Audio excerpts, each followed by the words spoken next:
Naglabas ng mahigpit na babala ang Philippine National Police matapos ang magkasunod na insidente ng bomb joke sa Ninoy Aquino International Airport na nagdulot ng alarma at pagkaantala sa operasyon ng paliparan.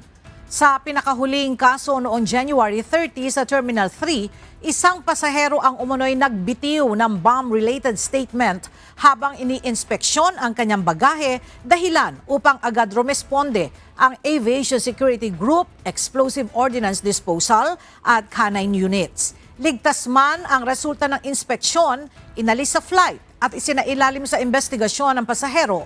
May kahalintulad din itong insidente noong January 26 sa isang biyahe patungong Bacolod kung saan ini-escort ang pasahero at inihahanda ang reklamong paglabag sa bomb joke law at unjust vexation dahil sa naturang pahayag.